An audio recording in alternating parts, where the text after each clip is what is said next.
Okay, so I've given this recommendation to people on Reddit, and most people seem to be having easy enough time replicating my results. But for those who are having some difficulty, I'd like to show you this video of exactly what I'm doing to get some large machines to reliably spawn as their Apex versions, which late in the game can be very important for upgrading your legendary weapons and armor. So this area here on the map is where I prefer doing this, but it really doesn't matter. The technique is the same. But where I'm located is here near Cliffwatch. And the important area is this general area right here.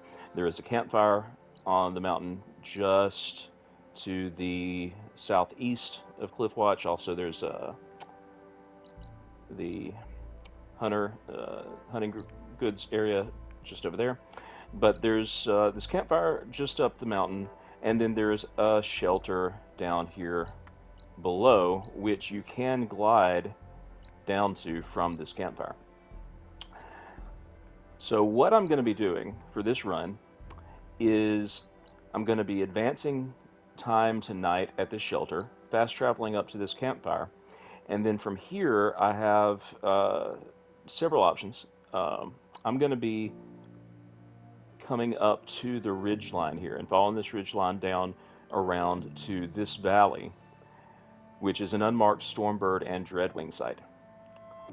And then from there, I can run up this northern side of the valley to get to this Slaughter Spine site.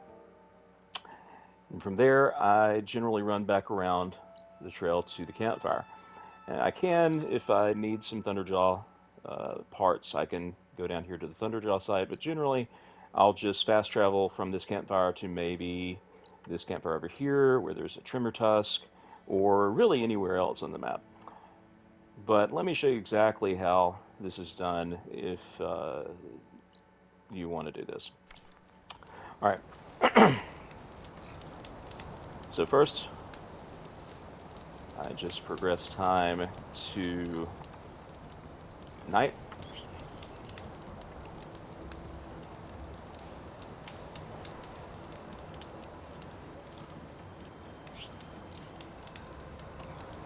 And now I will fast travel up to this campfire.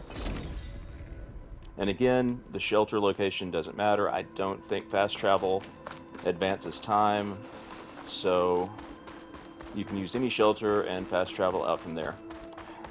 So I'm running up this trail back around to the north and east, and I'll get to this little weird cave, Tanakh holy site, maybe, I don't know.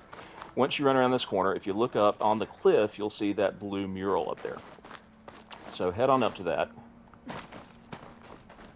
and there's this little diagonal ledge right next to it.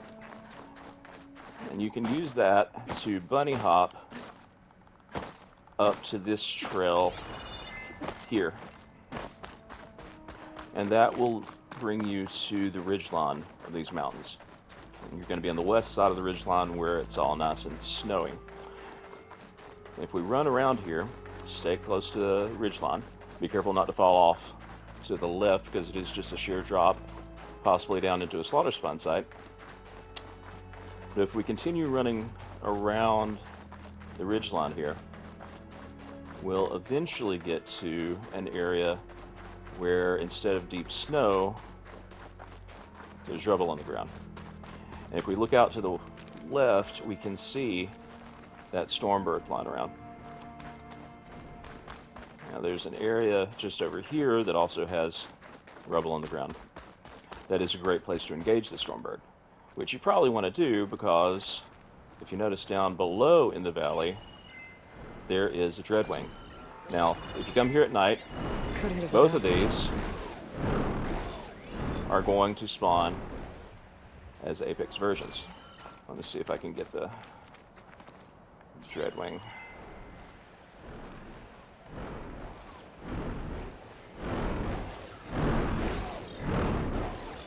There we go.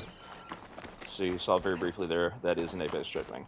So I'm not going to engage these. The point isn't to show that you can beat them or how to beat them. just how to get things to spawn as their Apex versions. So let's assume that I did that, that I killed those machines. Once you do that, you can just run up the north side of the valley here. Now, you probably, when you do fight these machines, you probably want to engage the Stormbird from the top of the ridgeline there where there was the rubble on the ground. If you engage the Stormbird from there, you won't aggro the Dreadwing unless you do something silly like use a blast sling and drop a bomb on its head. But if you run up the north side of the valley here, that'll get us to this marked slaughter spawn site. And you can see that that is an Apex slaughter spawn. Now right over here is the trail that goes back to that campfire.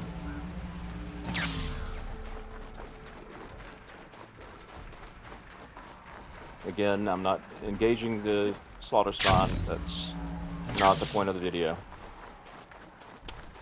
Just showing you how to reliably get these machines to spawn as their Apex versions.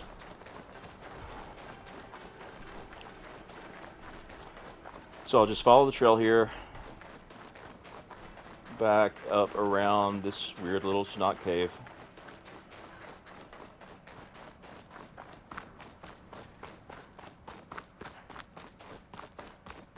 Back to the campfire.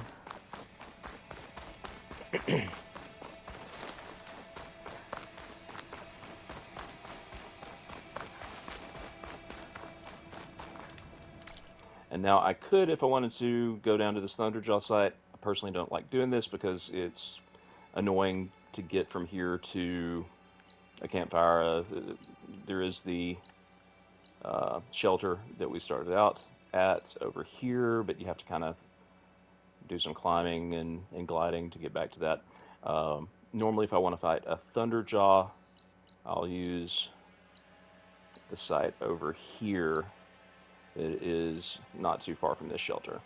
And this one also has the rock formations that you can use to attack the Thunderjaw from and stay relatively safe.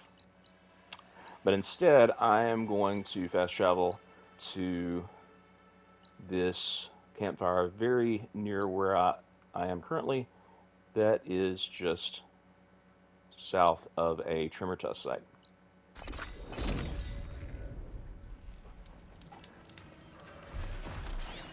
And you can see there, that is an Apex Tremor Tusk.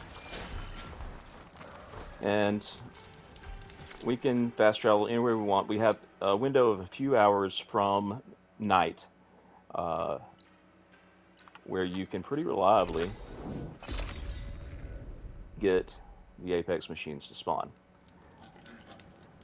Now, there is a level component to getting Apex machines to spawn. I don't believe Apex machines will spawn until you are a certain level, but while you can see up in the corner I am 50th level, max level, I have been using this method of spawning Apex machines reliably since about level 30. But let's progress time to sometime during the day and see what we get.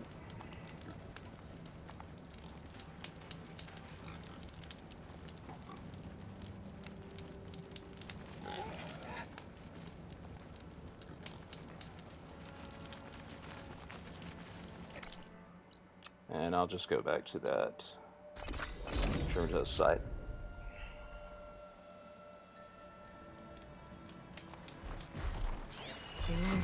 And you can see there it is, a normal Tremor Tusk, not an Apex. So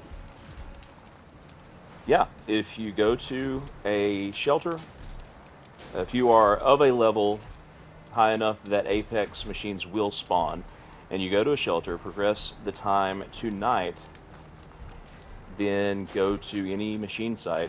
It has to be a machine site. There are some places where machines will spawn that aren't actual machine sites, whether or not they're designated as such on the map. It's just whether the game recognizes them as a machine site. For example, where I like to farm tide rippers, which is right over here. There is a tide ripper site here in the far southeast of the map. Closest campfire is here.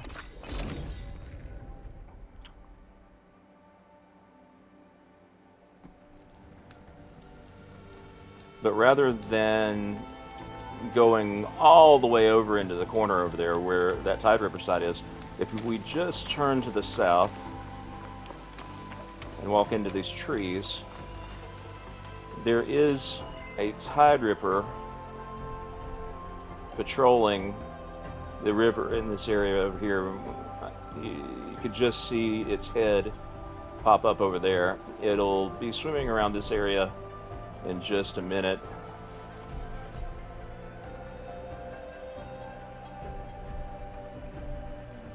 There it is. But it'll come over here in just a minute, and it will pop its head up out of the water just long enough to hit it with an arrow and aggro. Um, and this is not a designated machine site. It's not recognized as a machine site by the game. Um, and this Tide Ripper will never spawn as an Apex version.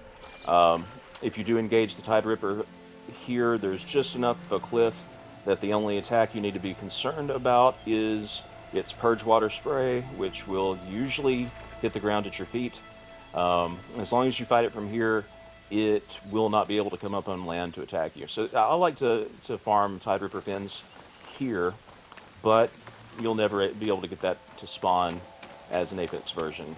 If you need Apex Tide Ripper parts, then probably the best location is this one here at the far southwest of the map. But as I said, if you want to, I mean, I have a 100% reliability rate. If I go to a shelter, advance time to night, and then immediately go to any machine site, I can 100% of the time get those machines to spawn as Apex versions. Now again, there may be a level component there. I am currently level 50, but I have been reliably using this method since around level 30. So hopefully this will help you out. Um, Bye.